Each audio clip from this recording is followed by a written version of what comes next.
లేఖను పాప కంటి నిండుగా నిద్రపోతురా నిద్రపోతురా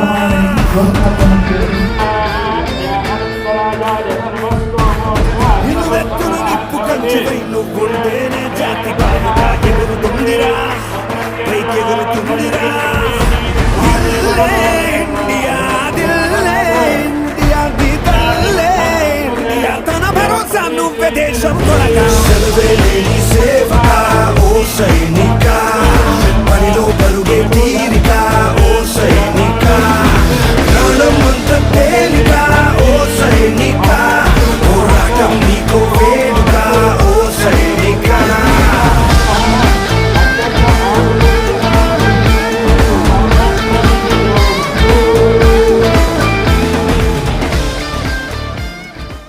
మన ఇంకొక సన్మాన గ్రహీత సంజీవ్ గారిని కూడా మాట్లాడాల్సిందిగా కోరుకుంటున్నాను.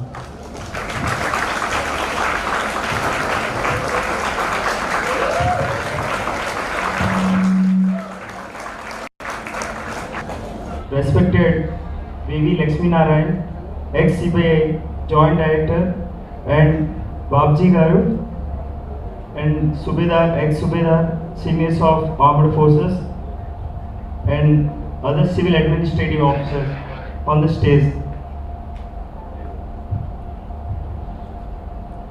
And ఈ అవకాశం నాకు కల్పించిన రమణ గారు ఐటీసీ ఫౌండర్. అండ్ ఈయన నిజంగా నేను ఒక విషయం చెప్పాలంటే ఈరోజు నేను ఇక్కడ నిలబడతానని కూడా నాకు తెలియదు. అండ్ ఇంత క్రౌడ్ని ముఖ్యంగా ఏంటంటే లక్ష్మీనారాయణ గారు ఈయన నేను ఎప్పుడు చూస్తూ పెరిగాను. ఎందుకంటే నేను వచ్చిన సిచ్యువేషన్ అది నా స్కూలింగ్ అండ్ నా కెరియర్ ప్రోగ్రెస్ అంతా మీకు డెఫినెట్గా చెప్తాను వెరీ షార్ట్ ఫామ్లో. అండ్ ఆయన చూస్తూ నేను పెరిగాను, ఆయన పక్కన నేను కూర్చున్నానంటే ఆయన వీడియో చూస్తూ ఆ మోటివేషన్ వీడియో చూస్తూ అండ్ నేను చదువుకునే టైంలో ఆయన వాలంటీర్ రిటైర్మెంట్ తీసుకున్నారు. ఇప్పటికీ నాకు గుర్తుంది ఆ డే. అండ్ ఎందుకు తీసుకున్నారని కూడా నేను చదివాను న్యూస్ పేపర్లో ఆ రోజు. అది నిజంగా ఎంత ఇన్స్పైర్ చేసిందో నన్ను, so that I today in this position, నేను ఈ పొజిషన్లో ఉండడానికి కారణం కూడా అదేని. ఒక విషయం చెప్తాను, సార్ ఎప్పుడు చెప్తుంటారు కదా 3 ప్రిన్సిపల్స్, అవి నా లైఫ్లో అచీవ్ చేస్తాను sir already. Yesterday only my school is here sir, APR school ఎస్ఎంపురం. నిన్నే వెళ్ళాను సార్, విజిట్ చేశాను. నిన్న వాళ్ళు ఇచ్చే ఆ రెస్పెక్ట్ నన్ను అలా క్లోజ్ చేస్తారు. అండ్ రమణ్ గారు, నాకు తెలియదు మీరు ఇలాంటి ఒక ఇన్స్టిట్యూట్ ఉందని. ఎందుకంటే somewhere I'm belong to the corner of the Srikakulam, near border to the Odisha బార్డర్లో ఉంది. So this is the Srikakulam head quarters. నాకు వచ్చిన రెస్పాన్స్, ఈ హైప్ చూస్తుంటే నిజంగా నేను ఈరోజు ఎక్కడ ఉన్నాను అనిపిస్తుంది. ఇంకా నా జర్నీ చెప్పాలంటే మీరు అందరికి ఖచ్చితంగా వినండి నా జర్నీ, ఎందుకంటే నాకే ఇన్స్పైర్గా ఉంది. ఈరోజు సార్ని చూసాక ఇంకా పెద్ద పెద్ద వాళ్ళు శ్రీకాకుళం నేను ఎప్పుడు కలుస్తానని ఏమో తెలియదు, అంత పెద్ద ర్యాంక్ వాళ్ళు నేను ఎప్పుడు చూడగలను అని కూడా ఇప్పుడు అనుకోలేదు. బట్ ఈరోజు వాళ్ళతో కూర్చున్నాను చూసారా, అది నా జర్నీ. డెఫినెట్గా మీకు ఇప్పుడు చెప్తాను వినండి. చిన్నప్పుడు ఏంటంటే బాగా తండ్రి వ్యవసాయం, అంటే పొలాలు లేవు కానీ వ్యవసాయం చేస్తూ తండ్రి ఉండేవారు. అమ్మ చదువుకోలేదు, ఎదురుగానే ఉన్నారు. వాళ్ళు చేసిన పుణ్యం ఏంటంటే నాన్న అమ్మ ఇప్పుడు కూడా ఉన్న దాంట్లో అందరికీ ఇచ్చేద్దాం, అందరూ హ్యాపీగా ఉండాలి. ఆ పుణ్యం నాకు ఈరోజు డెఫినెట్గా నిలబెట్టింది. వాళ్ళు ఏదో పెద్ద గొప్ప పనులు అయితే చేయలేదు, వాళ్ళకు ఉన్న దాంట్లో మన చుట్టుపక్కల ఉండే వాళ్ళు బాగుండాలి, అందరూ బాగుండాలని ఒక ఆ నిర్దయ డిజైర్ ఉంది చూసారా, అది డెఫినెట్గా ఏంటంటే అందరినీ ముందుకు తీసుకెళ్తుంది. అందుకే ఈరోజు వాళ్ళ నేను ఇక్కడ ఉన్నాను. వాళ్ళ యొక్క ఇంపార్షియాలిటీ నేచర్, ఆ కైండ్నెస్, అది డెఫినెట్గా నాకు హెల్ప్ చేసింది. ఎందుకంటే వాళ్ళు ఎప్పుడు నాకు డబ్బులు పెద్దగా ఫండ్స్ అవేమి నాకు ప్రొవైడ్ చేయలేదు, బట్ ఆ యొక్క వాల్యుబుల్ ఎడ్యుకేషన్ అంటే చూసారా, నేను మా పేరెంట్స్ నుంచి నేర్చాను. అది ఫస్ట్ ఆ ఎథిక్స్, వాల్యూస్, మోరల్స్, ఇవన్నీ మీకు ప్రజెంట్ ఈ టైంలో మీకు అర్థం అవ్వకపోయినా డెఫినెట్గా నాలాంటి officers and me and Kamal sir sir చెప్పారు లీడర్షిప్ అనేది డెఫినెట్గా మీరు ఆర్మీలోకి వెళ్ళి చూడండి. ఆయన ఖచ్చితంగా తెలిసి ఉంటుంది సార్. మీరు ఆల్రెడీ ఇండియన్ మిలిటరీ అకాడమీ గురించి విని ఉంటారు. ఎందుకంటే ఐపీఎస్ఎస్ కూడా మా దగ్గరికి వస్తారు సార్ 1 వీక్ విజిట్ గురించి. 1 వీక్ విజిట్ చేస్తారు. Indian police service from Hyderabad నుంచి వస్తారు యాజ్ ఎ మిలిటరీ ట్రైనింగ్ తీసుకోవడానికి. వాళ్ళతో మేము కూడా సిట్టింగ్ అయ్యాం చాలాసార్లు, కూర్చొని ట్రైనింగ్ తీసుకున్నాం. ఈ army institutions, army, air force ఏదైనా ఫస్ట్ లీడర్షిప్ ఇచ్చేది మీకు అదే. లీడర్షిప్ అంటే బహుశా మీకు ఇప్పుడు చాలా పెద్ద వర్డ్ అది నాకు తెలిసి. సో దాని గురించి ఎక్కువ చెప్పాలనుకోవట్లేదు. నా జర్నీ గురించి చెప్తాను, ఎందుకంటే మీకు చెప్పాలి. ఎందుకంటే అందరూ ఇప్పుడు గుడ్ బ్యాక్గ్రౌండ్స్తో పుట్టరు ఎవరు. మనకి మంచి బ్యాక్గ్రౌండ్ అనేది ఎప్పుడూ దొరకదు, మనమే క్రియేట్ చేయాలి. ఆపర్చునిటీ అనేది మనం వెతకాలి.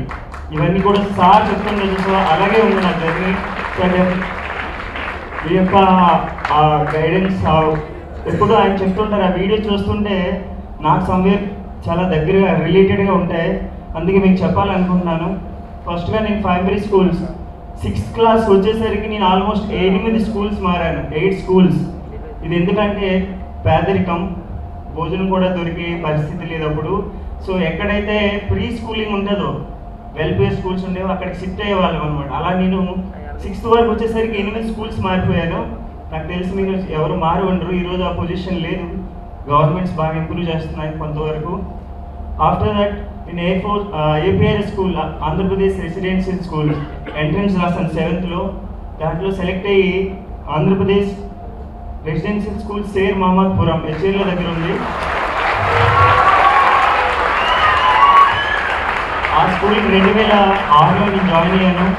అప్పుడున్న కండిషన్ చెప్తాను వినండి. ఆ స్కూల్కి సరిగా రూమ్స్ కూడా లేవు. నేనుండే రూమే క్లాస్ రూమ్, నేనుండే రూమే హాస్టల్. అక్కడ ఎటువంటి డైనింగ్ ఫెసిలిటీస్ లేవు. వర్షం వస్తే సగం రూమ్ నీరుతో నిండిపోయేది. ఆ నీరుని మేము ఆపడానికి ఇంత ఎత్తు ఇసుక, బయట ఇసుక వేసి ఆ నీరుని ఆపి ఒక సైడ్ మేము పడుకునే వాళ్ళం. అదే క్లాస్ రూమ్ కూడా. తర్వాత ఏంటంటే ఎటువంటి అదే వాష్రూమ్స్ ఫెసిలిటీస్ అనేవి ఉండేవి కాదు. బయట సైడ్ పొలానికి వెళ్ళే వాళ్ళం. అండ్ అదంతా ఒక అడవిలా ఉండేది.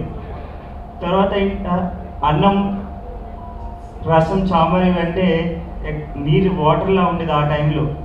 అంటే మిగిలిపోయిన చట్నీ ఏంటంటే మా పప్పుల్లో అందులో ఉండేవి. అలా కష్టపడుతూ 2008 పరిస్థితి అది. నిన్ననే విజిట్ చేశాను ఆ స్కూలు. ఎంత మారిందంటే నిజంగా ఆ స్కూల్ చూస్తే నాకు చాలా కన్నీరు వచ్చాయన్నమాట. అంతలా మారింది. అంటే బహుశా 14 సంవత్సరాల తర్వాత నేను విజిట్ చేశాను నా స్కూల్ని, ఏపీఆర్ స్కూల్ ఎస్ఎంపురం. అది నేను ఎప్పటి నుంచి మంచి ర్యాంక్ వెళ్ళి మంచి పొజిషన్కి వచ్చి నా స్కూల్ విజిట్ చేస్తాను. డెఫినెట్గా అక్కడున్న ఏవైనా ఇష్యూస్ ఉంటే సాల్వ్ చేస్తాను. నాకున్న ఇష్యూస్ ఏవైతే ఉన్నాయో ఆ టైంలో ఇప్పుడు ఉండకూడదు అనే ఉద్దేశంతో నేను విజిట్ చేశాను. డెఫినెట్గా లేవు, చాలా వరకు చేంజ్ ఉంది. తర్వాత ఆ స్కూల్ నుంచి నేను 94% 10th అవుట్ అయిపోయాను. అక్కడ నుంచి పర్సంటేజ్ మార్క్స్తో. అక్కడ 10th అయిపోయాక కూడా మళ్ళీ నాకు స్టాప్ పడింది నా ఎడ్యుకేషన్ ఎలా కొనసాగుతుందని. ఎందుకంటే సోర్స్ ఆఫ్ ఇన్కమ్ అనేది చాలా లెస్. సో ఫర్దర్గా ఇంటర్గా నేను విశాఖపట్నం రావాలంటే నాకు అంత సోర్స్ ఆఫ్ ఇన్కమ్ లేదు. సో మా ఊర్లోనే ఎక్కడో ఇంటర్ కాలేజ్లో చదువుతుందా అనుకుంటే సరిగ్గా శ్రీరాములు అనే మాస్టర్ ఏంటంటే నాకు విశాఖపట్నం వెళ్ళడానికి ఒక కాలేజ్తో కన్సెషన్ మీద మాట్లాడి ఫ్రీగా హాస్టల్ ఇప్పించారు. ఫ్రీగా హాస్టల్ ఇప్పిస్తే నేను అక్కడ చదువుకుంటూ 2 సంవత్సరాలు మళ్ళీ 97% ఇంటర్లో స్కోర్ చేశాను. ఆ కాలేజ్ టాపర్గా నుంచి సెంట్రల్ గవర్నమెంట్ స్కాలర్షిప్స్కి ఎలిజిబుల్ అయ్యాను నేను ఇంటర్లో. అలా ఇంటర్ వచ్చిన స్కాలర్స్ పైనే మళ్ళీ నమ్ముకుంటూ నేను డిగ్రీ ఫస్ట్ ఇయర్ జాయిన్ అయ్యాను విశాఖపట్నంలో. అప్పుడు కూడా మళ్ళీ నా ఎడ్యుకేషన్ స్టాప్ పడే అవకాశం ఉంది, ఎందుకంటే బ్యాక్గ్రౌండ్ సోర్స్ ఆఫ్ ఇన్కమ్ నాకు లేదు. సో ఇమీడియట్గా నేను ఏంటంటే ఒక పూట కాలేజ్ చదువుకుంటూ ఇంకో పూట ట్యూషన్ చెప్పుకునేవాడిని అనమాట విశాఖపట్నంలో. As a 10th pass out, inter pass out. నాకు ఎవరు ట్యూషన్స్ కూడా ఇచ్చేవారు కాదు. ఎందుకంటే ఇప్పుడే తను ఇంటర్ చేసి వచ్చాడు, తను 10th వాళ్ళకి ఎలా చెప్పేస్తాడు. నా స్కోర్స్, నా మార్క్ షీట్స్ అయితే అడిగేవాళ్ళు, నా స్కోరింగ్ చూసేవాళ్ళు.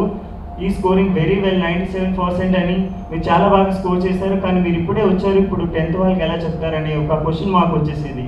వాళ్ళు నన్ను ఏంటంటే నన్ను చూస్తే చిన్నవాడిలో ఉన్నాడు, ఇతను ఎలా చెప్తాడు అని.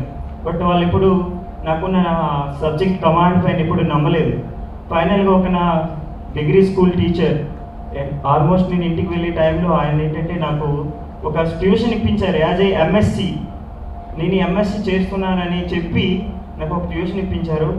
అలా నేను సెటిల్ అయ్యి ఒక 10th క్లాస్ అబ్బాయికి ఫస్ట్ క్లాస్లో పాస్ చేయించాను ఆ రోజు నేను. అప్పటికే బాగా ఫ్యామిలీ ఫైనాన్షియల్లీ డౌన్ అయిపోయింది. మా ఇంటి ఆస్తులన్నీ లోన్స్లో ఉండడం, బ్యాంక్ నుంచి రిపీటెడ్గా కాల్స్ రావడంతో నేను ఏంటంటే ఒకటి డిసైడ్ అయిపోయాను. నాకున్న ఎయిమ్ ఏంటంటే ఐపీఎస్ ఐఏఎస్కి వెళ్ళాలని సార్ నేను ఇంటర్వ్యూని డిసైడ్ అయ్యాను. బట్ అది నాకు అవ్వలేదు. నా యొక్క ఫ్యామిలీ బ్యాక్గ్రౌండ్ చూసి నేను ఎలాగైనా ఆ ఫ్యామిలీని ఆ పొజిషన్ మార్చాలని ఇమీడియట్గా ఇక్కడ ఒక పాయింట్ క్యాచ్ చేయండి మీరందరూ. మీకు ఎటువంటి ఫ్యామిలీస్ ఇష్యూస్ ఉన్నా, ఫైనాన్షియల్ ఇష్యూస్ ఉన్నా, ఫస్ట్ ఇమీడియట్గా మీరు ఎంప్లాయ్మెంట్ పొందాలంటే డెఫినెట్గా ఇండియన్ ఆర్మ్డ్ ఫోర్సెస్, అది డెఫినెట్గా రమణ్ గారి చేతిలో ఉంది. మన జిల్లాకైతే ఈ చేసిన ఈ ఇంటర్లోని ఇమీడియట్గా వెళ్ళి మీ ఫ్యామిలీని ఆదుకోవాలనుకునే వాళ్ళు డెఫినెట్గా ఇండియన్ ఆర్మ్డ్ ఫోర్సెస్ మీకు ఫస్ట్ చాయిస్, అండ్ ఐటీసీ మీకు first choice for our district. ఈ డిస్ట్రిక్ట్ నుంచి అయితే రమణ్ గారి దగ్గర ఖచ్చితంగా వెళ్ళండి. ఆయన చూస్తుంటే ఆయన ఆర్మీలో లేరు కానీ డెఫినెట్గా ఈయన ఆర్మీలో ఉంటే maybe he will reach chief of the army staff. ఆ మోటివేషన్ అంతలో స్టాప్ అవుతున్నాను. నెక్స్ట్ ఎయిర్ ఫోర్స్ నుంచి నేను డిగ్రీలో ఫస్ట్ ఇయర్లో ఉండగానే ఆ విధంగా డిసిషన్ తీసుకొని ఎయిర్ ఫోర్స్లో ఇమీడియట్గా ఎంటర్ అయిపోయాను. నాకు 4 lakhs scholarship central government provide చేసింది. బట్ అది ఇంటిగ్రేటెడ్ ఎంఎస్సికి, అది 5 years అవుతుందని నేను ఫ్యామిలీని ఆదుకోవాలని ఇమీడియట్గా ఎయిర్ ఫోర్స్లోకి వెళ్ళిపోయి అక్కడి నుంచి మళ్ళీ నేను చదువుకుంటూ ట్రైనింగ్ చేస్తూ 4 years నేను చదువుకుంటూ రోజు బైక్ పైన చండీగఢ్ అనేది అక్కడ 100 kilometers ఒక్కడనే బైక్ పైన వితిన్ 1 hourలో వెళ్ళేవాడిని. అంటే స్పీడ్ కౌంట్ చేసుకోండి మీరు. ఎలాగైనా ఆ కోర్స్ నేను అటెండ్ అవ్వాలి. ఇంగ్లీష్లో బాగా పూర్, ఎందుకంటే మన డిస్టిక్లో తెలుగు మీడియంలో చదువుకున్నాను 10th వరకు. ఏది కూడా మీకు అవరోధం కాదు, అది మీకు లాస్ట్లో అర్థం అవుద్ది. నా ఇంగ్లీష్ నాకు రాదని నేను ఎప్పుడు ఎవరిని కంప్లైంట్ చేయలేదు. నేను సొంతంగానే నా టైం తీసుకొని 100 kilometers ట్రావెల్ చేసి నేను ఒక కోర్స్ అటెండ్ అయ్యి మళ్ళీ నేను వచ్చి డ్యూటీలో జాయిన్ అయ్యేవాడిని. ఆ కోర్స్ పబ్లిక్ స్పీకింగ్ కోర్స్ అనేది అది నాకు ఒకటి ఏంటంటే బాగా ఒక కాన్ఫిడెన్స్ని తెచ్చింది. ఇలా పబ్లిక్ని గ్యాదర్ చేసే కోర్స్, అది పబ్లిక్ని ఫేస్ చేసే కోర్స్, పబ్లిక్ ముందు మాట్లాడాలంటే ఆ కోర్స్ డెఫినెట్గా నాకు హెల్ప్ చేసింది ఆ రోజు. ఇప్పుడు ఏంటంటే స్కూల్స్లో ఆల్రెడీ అది స్టార్ట్ అయింది ఆ కోర్స్ అనుకుంటా. సో అలా నేను ఆ కోర్స్ చేస్తూ 4 సంవత్సరాలు చేసిన తర్వాత ఎస్ఎస్బిని, సర్వీస్ సెలక్షన్ బోర్డు, అదే ఆఫీసర్ అయ్యే ఎస్ఎస్బిని, ఆర్మీని నేను ఫేస్ చేశాను. ఎయిర్ ఫోర్స్ నుంచి నాకు ఆర్మీలో అవ్వాలని ఉంది. ఈ భుజం పైన ఉండే స్టార్స్ ఎప్పుడు నాకు ఆ స్టార్స్ని చూస్తే సెల్యూట్ చేయాలని ఆ యొక్క కోరిక, ఆ యొక్క డిజైర్. ఎవరి సక్సెస్కైనా మొట్టమొదటి స్టెప్ ఏంటంటే మీలో కోరిక పుట్టాలి, డిజైర్ అనేది రావాలి. ఆ డిజైర్ ఏంటంటే నాకు అలా వచ్చింది. స్టార్ చూసి ఆ సెల్యూట్ ఎవరిని కొట్టరు. సెల్యూట్ కొట్టడం అనేది చాలా పెద్ద విషయం, నిజం చెప్తున్నాను. అలా కొట్టించుకోవాలంటే డెఫినెట్గా మీరు పెద్దవాళ్ళుగా ఆ స్టార్స్ భుజం పైన రావాలంటే డెఫినెట్గా మీరు కష్టపడాలి. అదే నేను సార్ని చూసుకొని నేర్చుకున్నాం. ఆయన ఇప్పుడు అదే చెప్తుంటారు, చాలామంది పెద్దలు చెప్తుంటారు, ఎక్కడైనా ఫస్ట్ స్టెప్ అనేది స్టార్ట్ అయ్యేది డిజైర్ వల్లే. మనలో ఒక డిజైర్ వస్తేనే అది మీరు అచీవ్ చేయడానికి మీరు స్టెప్స్ మీరే వెతుకుతారు ఫోకస్డ్గా ఉండి. అలా నేను ఆర్మీలో ఫస్ట్ అటెంప్ట్లోనే నేను క్లియర్ చేసి ఆఫీసర్ అయిపోయాను. ఆ తర్వాత 4 years ట్రైనింగ్లో, అది 4 years ట్రైనింగ్ అనేది నా నార్మల్ విషయం అయితే కాదు. ఇండియన్ ఆర్మీది, ఇండియన్ మిలిటరీ అకాడమీలో మీరు 4 years ట్రైన్ చేస్తే మాత్రం డెఫినెట్గా మీ లైఫే చేంజ్ అయిపోద్ది. Way of thinking, leadership abilities, controlling, mental, physical stability, ఇలా చాలా విషయాలు ఏంటంటే మీరు ట్రైన్ అవుతారు. సో డెఫినెట్గా ట్రై చేయండి. మా శ్రీకాకుళం జిల్లా నుంచి కమల్ సుహాస్ అండ్ చాలామంది చెప్పారు, అసలు ఎవరు కనిపించరు. మొట్టమొదటిసారిగా మమ్మల్ని నేను కమల్ కలిసేటప్పుడు చాలా హ్యాపీగా ఫీల్ అయ్యాం. ఏంటంటే మేము ఇండియన్ మిలిటరీ అకాడమీలో కలిసాం, అక్కడ చాలా హ్యాపీగా ఫీల్ అయ్యాం. అట్లీస్ట్ ఎవరో ఒక శ్రీకాకుళం నుంచి నాకు కనిపించారని. ఇంకా ఇక్కడ అవేర్నెస్ కూడా ఎవరు లేదు. ఏంటంటే నేనే చూసాను, యూనిఫామ్ వేసుకుంటూ వస్తే ఎవరికి తెలియట్లేదు ఎవరనేది. సో అది డెఫినెట్గా మారుతుంది. జేడి లక్ష్మీనారాయణ సార్ మనతో ఉన్నారు కదా, దీనికి డెఫినెట్గా కొంత వాల్యూ అనేది యాడ్ అయింది ఈ ప్రోగ్రామ్కి. ఆయన వస్తున్నారని నేనే షాక్ అయ్యాను. సో డెఫినెట్గా ప్రోగ్రామ్కి రమణ్ గారు థ్యాంక్ యూ, ఆయన ముఖ్య గెస్ట్గా పిలిచినందుకు. అండ్ నేను ఎక్కువ టైం తీసుకున్నట్టున్నాను. స్కూల్ పిల్లలకి ఒక మెసేజ్ ఇవ్వాలనుకుంటున్నాను. మీరు ఇప్పుడు పిల్లల స్టేజ్లో ఉన్నారు కాబట్టి దయచేసి మొబైల్స్, డ్రగ్స్, ప్రెసెంట్ ఇది big issue. Mobiles addicted and drugs and drinking mainly. మా ఊళ్ళో నేను చూస్తున్నాను, ఆల్రెడీ 10th క్లాస్ నుంచి వాళ్ళు స్టార్ట్ చేస్తారు. ఆ కండిషన్ చూస్తుంటే చాలా బాధగా ఉంటుంది. బట్ అది మార్చుకోవాల్సింది మీరే. ఈ రోజుల్లో పిల్లల్ని ఆఫ్టర్ 10th ఎవరు కంట్రోల్ చేయలేరండి, పేరెంట్స్ కూడా. బిఫోర్ 10th వరకు అయితే మీరు ఏదైతే ఇవ్వగలరో అది వాళ్ళు డెఫినెట్గా తీసుకుంటేనే వాళ్ళు కంట్రోల్ అవుతారు. దయచేసి మీ కసి పట్టుదల అనేది పెంచుకోండి. ఒక టార్గెట్ అనేది పెట్టుకొని ఏమవ్వాలి అనుకుంటున్నారు అనేది 10th ఇంటర్లోనే మ్యాక్సిమం ఒక పర్సన్ డిసైడ్ చేసుకుంటారు. తర్వాత ఎప్పుడు నిరాశపడవద్దు. ఎవరిని కంపేర్ చేస్తూ మీరు ఎప్పుడు నిరాశపడవద్దు. తను ఇంత స్టేజ్లో ఉన్నాడని ఎప్పుడు అనుకోవద్దు. కొంతమంది తన పొలిటికల్ అఫైర్స్ ఇన్ఫ్లుయెన్స్ యూజ్ చేసి వాళ్ళని ఏంటంటే హైప్ చేసుకుంటారు. వాళ్ళని కూడా డెఫినెట్గా మీరు ఎప్పుడు వాళ్ళని చూసి ఎక్కడో ఒక దగ్గర మీకు అలా తగులుతారు. సో అలాంటివి కూడా మీరు చూసి ఏంటంటే డౌన్ అవ్వద్దు. నేను ఫేస్ చేశాను ఇవన్నీ. ఎప్పుడు కూడా నిజాయితీ, లోయల్టీ, మీరు చేస్తున్న వర్క్ పట్ల నిజాయితీ, లోయల్టీగా ఉంటే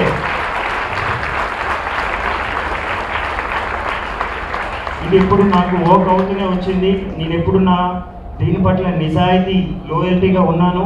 అండ్ ఎప్పుడు అదర్స్, మిగతా వాళ్ళని చూసి కూడా ఈర్ష్యపడవద్దు. ఈర్ష్యపడి ఆ తత్వం ఎవరిలోనైతే ఉంటుందో వాళ్ళు డెఫినెట్గా పైకి ఎదగలేరు. తర్వాత అందరూ బాగుండాలనే కోరిక, ఒక డిజైర్, మీ డిజైర్ అనేది ఏంటంటే నలుగురికి హెల్ప్ చేయాలి. మీరు ఎదుగుతున్న ఆ పొజిషన్ ఏంటంటే నలుగురికి హెల్ప్ చేసేటట్టు ఉంటే డెఫినెట్గా గాడ్ విత్ యూ. మీకు ఆ గాడ్ ఎప్పుడు మీకు హెల్ప్ చేస్తాడు. నాకు అన్ని స్టేజ్లో అలా ఎవరో ఒకరు హెల్ప్ చేశారు. నా దగ్గర ₹1 కూడా లేనప్పుడు ఎవరు అన్ఎక్స్పెక్టెడ్గా 10,000, 20,000 ఇలా నాకు ఇచ్చేవాళ్ళు. అది నేను ఎప్పుడు గుర్తుపెట్టుకున్నాను. అలాగే నేను ఈరోజు ఈ స్టేజ్కి చేరాను. సో ఫైనల్గా నా మెసేజ్ ఏంటంటే ఎవరు ఎక్కడ తక్కువ కాదు. మీరు ఎప్పుడు మిమ్మల్ని మీరే నమ్ముకోండి. మీ కాన్ఫిడెన్స్ మీరే నమ్మండి. ఎవరితో పోల్చుకోవద్దు. ఎవరు ఎన్ని అవరోధాలు, ఆటంకాలు ఇచ్చినా, మిమ్మల్ని ఎంత కించపరచాలన్నా, ఎంత తక్కువ దిగజార్చాలన్నా, మీరు మిమ్మల్ని తక్కువ చేసుకుంటేనే అది మీకు హాని చేస్తుంది. మీరు ఎంత కాన్ఫిడెంట్గా ఉంటే అంత కాన్ఫిడెంట్గానే ఉంటారు. వాళ్ళు అంతవరకు ఏం చేయలేరు. తర్వాత ఐటీసీ చైర్మన్ రమణ్ గారి గురించి చెప్పాలి. డెఫినెట్గా మీరు ఇంకా స్ప్రెడ్ చేయండి దీని గురించి. ఎందుకంటే ఈయన చూస్తుంటే నాకే చాలా గూస్ బంప్స్. అంటే ఒక హీరో కంటే హై లెవెల్లో ఉన్నారు ఈయన. ఆయన చెప్పింది ఒక మాట ఏంటంటే, సార్ ఆఫ్టర్ ఆల్ పొలిటీషియన్స్ పెద్ద పెద్ద సినిమా హీరోలు కట్అవుట్స్ పెట్టుకుంటుంటే మనం ఎందుకు సార్ పెట్టకూడదని ఆయన ఒక మాట అన్నారు నాకు 3 days ముందు. అది నిజంగా నాకు ఏంటంటే ఒక షాక్గా అనిపించింది. నిన్న నేను నా వెహికల్లో రౌండ్స్ వేస్తూ ఉంటే నా స్కూల్ విజిట్ చేశాను, ఎస్ఎంపురం. యూనిఫామ్లోనే వెళ్ళాను ఫస్ట్ టైం. సార్ మీరు అలా ఇంకా ఎప్పుడైనా అలా వెళ్తే చెప్పండి, నేను ఎస్కార్ట్ ప్రొవైడ్ చేస్తారన్నారు. అంటే నాకు ఆ మాట వినగానే ఎలా అనిపించిందంటే ఐఎమ్ సమ్వేర్ అనే ఒక చిన్న, అంటే సివిల్లో నా డిస్టిక్లో కూడా, అంటే ఇక్కడ బేసిక్ ఇక్కడికి వస్తే ఎవరు పట్టించుకోరు, కానీ ఇక్కడికి వస్తే కూడా ఇంత వాల్యూ ఉందా. ఈ 3 రోజుల్లోనే నేను అట్లీస్ట్ 10 times నేను ఏంటంటే సన్మానించబడ్డాను. 10 ప్లేసెస్లో నన్ను పిలిచారు యాజ్ ఏ చీఫ్ గెస్ట్గా. సార్ 10 ప్లేసెస్లో నన్ను సన్మానించారు. అది ఇప్పటికీ నేను ఇంకా ఆ ఫీల్డ్లోనే తిరుగుతున్నాను. నాకు ఏం అర్థం అవ్వట్లేదు ఏమవుతుంది అనేది. అంత ఘనంగా ఉంది. ఇది నా శ్రీకాకుళం ఘనత అనుకోవాలి. ఈ జిల్లా నాకు ఇచ్చిన గౌరవం. ఎక్కడైతే పార్షియాలిటీ లేకుండా నిజాయితీగా ఈ సొసైటీకి హెల్ప్ చేస్తారంటే డెఫినెట్గా నేను అక్కడ ఉంటాను సార్. నిష్పక్షపాతంగా, లోయల్టీగా, ఎటువంటి ఇది లేకుండా ఎవరైతే ఉంటారంటారో వాళ్ళకి ఎప్పుడు నేను వెనుకుంటాను. అవకాశం ఇచ్చిన ఐటీసీ రమణ్ గారికి అండ్ వేదిక అలంకరించిన పెద్దలందరికీ, మెయిన్ లక్ష్మీనారాయణ గారికి, మళ్ళీ కలుస్తారో లేదో తెలియదు సార్, అందరి పెద్దలకి నమస్కారం. Thank you students. ఇదే కదా నీ కథ ముగింపులేనిదై సదా సాగదా ఇదే కదా నీ కథ ముగింపులేనిదై సదా సాగదా నీ కంటి రెప్పలంచున మనస్సు నిండి పొంగిన ఓ నీటి బిందువే కదా నువ్వెతుకుతున్న సంపద ఒక్కొక్క జ్ఞాపకానికి 100 ఏళ్ల ఆయువుందిగా ఇంకెన్ని ముందు వేచనో అవన్నీ వెతుకుతూ పదా మనుష్యులందు నీ కథ మహర్షిలాగా సాగదా మనుష్యులందు నీ కథ మహర్షిలాగా సాగదా